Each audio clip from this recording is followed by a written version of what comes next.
नमस्कार, फिर पैसा बोलता है में आपका स्वागत है। मैं आनंद श्रीनिवासन। कल मार्केट फ्लैट था, थोड़ा ऊपर में था। आज भी फ्लैट है लेकिन 50 पॉइंट नीचे है। सेंसेक्स 200 पॉइंट नीचे है।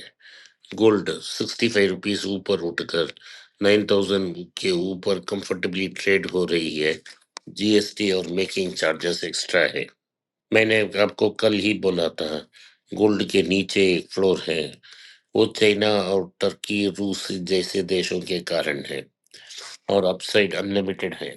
मेरा 18 महीने का प्रेडिक्शन था 3-4 महीने पहले कि गोल्ड 8500 को पार कर लेगा। वो तो पार ही कर लिया। 9100 के आसपास ट्रेड हो रहा था। एक समय 9700 तक ऊपर गया, उसके बाद करेक्ट हुआ। मेरे ख्याल से इसमें अभी पवल की रेट कट्स भी हैं और उसके बाद कल the big beautiful bill senate pass हो गई है। इससे डिफिजिट इंक्रीज होगा, अमेरिका का परेशाना यह इंक्रीज होगा, डॉलर वीक होगा, गोल्ड स्ट्रेंथन होगा। लेकिन प्ले आउट करने के लिए 2-3 साल लगेगा।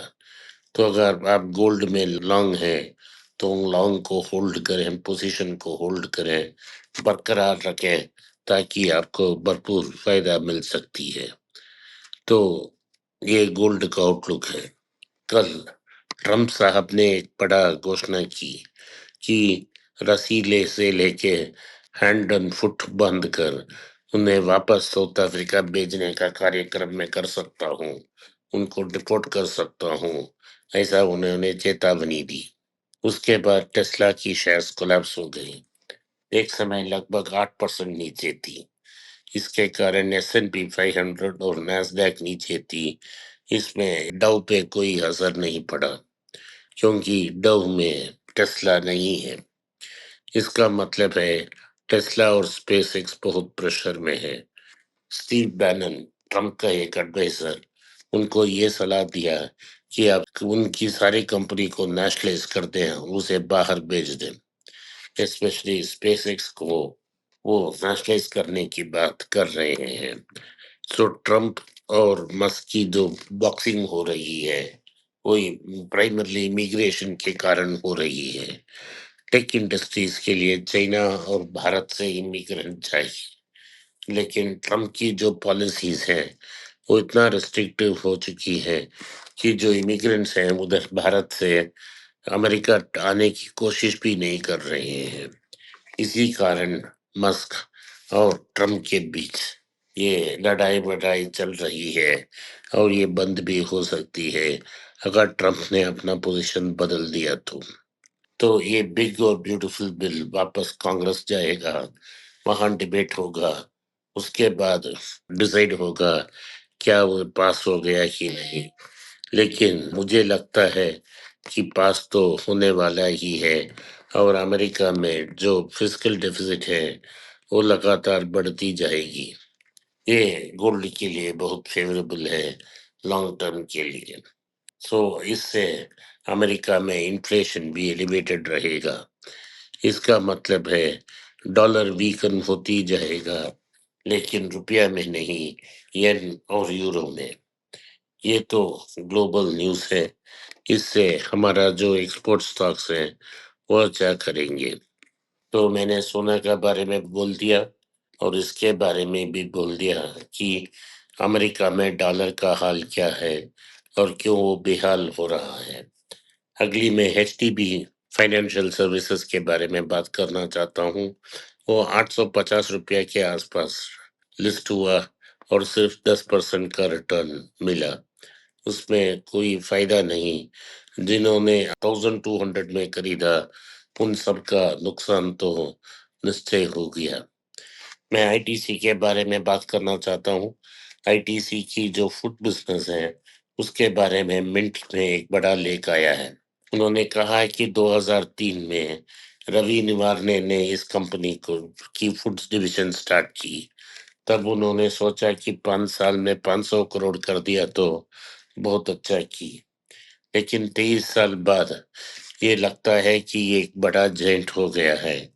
लगभग नॉन सिगरेट एफएमसीजी लगभग 22,000 करोड़ हो गई है। लगता है कि फूड बिजनेस उनकी 20,000 करोड़ तक पहुंच चुकी है, लेकिन आईटीसी सेपरेट फिगर्स नहीं देती है। इसमें आईटीसी की ऑर्गेनिक और इनऑर्गेनिक ग्रोथ की स्ट्रेटजी भी है। ऑर्गेनिक माने वो खुद अपने ब्रांड्स को स्क्रैच से बिल्ड करते हैं, जैसे उन्होंने आशीर्वाद सनफीस्ट में किया है। उनके पास 1,000 करोड़ के ऊपर 3 बड़े ब्रांड्स हैं। इसमें आशीर्वाद 5,000 करोड़, सनफीस्ट 3,000 करोड़ और बिंगो 1,000 करोड़ के ऊपर है। अभी उनकी स्ट्रैटेजी ये है कि कॉम्प्लीमेंट्री एसेंट मार्केट्स में वो एंटर करें।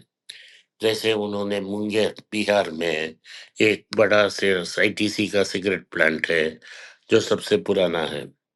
वहाँ उन्होंने सीएसआर एक्टिविटीज में, जहाँ उनकी भैंस है उसे जो दूध बेरिंग कैपेसिटी है उनको इम्प्रूव करने की सीएसआर प्रोग्राम की, और दूध को उन्होंने खरीदा और पाउच किया और बेचना शुरू कर दी।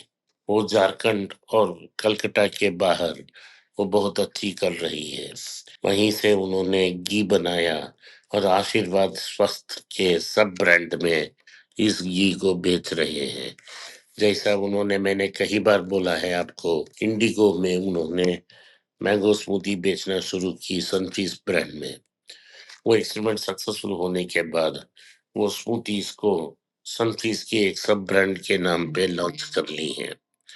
तो एक जेपी मॉर्गन का एडवाइजरीज यही है कि सारी जो फूड ब्रांड्स हैं जिसमें उन्होंने लॉन्च की, उसमें वो नंबर 1, नंबर 2, नंबर 3 पोजीशन पे है। इसी स्ट्रेटजी को टाटा कंज्यूमर और गॉडरेज भी यूज कर रही है। आपको याद रहेगा कि गॉडरेज ने रेमंड्स की कंज्यूमर बिजनेस को खरीद ली थी, लेकिन हम रेमंड्स और टाटा कंज्यूमर को हम खरीद नहीं पाएंगे क्योंकि मार्केट में उनका वैल्यू बहुत ज्यादा है और हीरे का सुई बन गया है। तो अगर आईटीसी 800 में बिक रही थी तो वो भी हीरो का सुई बन जाता, हीरे का सुई बन जाता, लेकिन हमारा भाग्य अच्छा है कि वो 400 रुपया में है, के आसपास में है। आप तो इसको कंसिडर कर सकते हो, क्योंकि अगले 10 साल में फूड बिजनेस डबल हो सकती है और एक समय आ भी सकता है जिसमें से उस फूड को सेपरेटली लिस्ट भी करें। तो आपके लिए एक बड़ा कंपनी, एक ग्लोबल जेंट खड़ी हो सकती है, क्योंकि कल मैंने आपको इंफॉर्मेशन दी कि वो टोबैको बिजनेस में रॉ टोबैको बहुत खूबी से एक्सप्लोर कर रहे हैं। जो गाड़ी का सेल्स नंबर आया है वो ट्रेंड कंटिन्यू हो रहा है। महिंद्रा और टोयोटा का सेल्स बढ़ती जा रही है। टाटा की सेल्स में 15% की घाट आई है, लेकिन मारुति और हुंडई में जो भारत की बाहर सेल्स हो रही है वो अच्छी हो रही है, एक्सपोर्ट्स। बजाज की सेल्स पे भी कमी थी और 10% कम थी बजाज की सेल्स। ओवरऑल भारत की मार्केट बहुत वीक है। एसयूवी मार्केट में डिमांड है और बिनसर में 5,000 करोड़, 5,000 गाड़ियां एक महीने में बिकी है, लेकिन ये वन ट्रिक हॉर्स पोनी है। ये सिर्फ एमजी विंडसर ही बेच रही है। पार्थिव जिंदल को श्रेय जा रहा है कंपनी की तरफ से जब उन्होंने ड्यूलेक्स पेंट्स को अक्वायर कर ली। तो ये रहा न्यूज़। आप सब्र से काम लें। आज साउथ इंडियन बैंक का रिजल्ट आया था, बहुत अच्छा रिजल्ट था। अब भी स्टॉक कंसंट्रेशन रेंज में है और सस्ता है, आप इसको कंसिडर कर सकते हो। स्विगी ने 99 रुपीज का सेल का अनाउंस किया है, जहां 99 रुपीज को ऑर्डर कर सकते हैं, आपको फ्री डिलीवरी मिलेगा। ये जेप्टो को काउंटर करने के लिए उनका स्ट्रेटजी है। ये जैसा नया एज कंपनीज, जैसा मैंने कल कहा, कभी प्रॉफिट्स नहीं बनाएंगे इस कंपनीज में, आप इन्वेस्ट मत करना, आपका पैसा का बर्बाद हो जाएगा। आज के लिए इतना ही। आपने इस पॉडकास्ट को सुना, इसके लिए मैं आपका आभारी हूँ। हो सके तो वीडियो को लाइक कीजिए, चैनल को सब्सक्राइब कीजिए और बेल नोटिफिकेशन दबाएं। इस वीडियो को अपने दोस्त और रिश्तेदार के पास भेजें और उनको देखने के लिए कहें। नमस्कार, धन्यवाद, जय हिंद।